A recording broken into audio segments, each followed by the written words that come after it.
Tol, nakita mo na ba itong maliit na butas sa takip ng ballpen? Kung oo, malamang katulad kita noon. Akala ko design lang ito.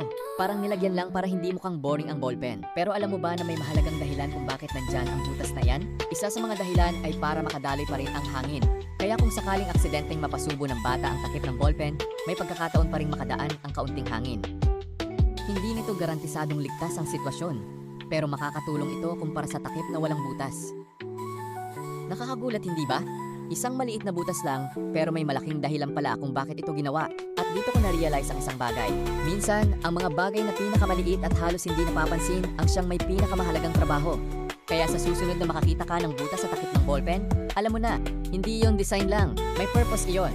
At siguradong hindi iyon useless. May alam ka ba bang bagay na mukhang walang silbi pero may mahalagang gamit pala? Comment mo lang sa baba at baka iyon ang susunod nating pag-usapan.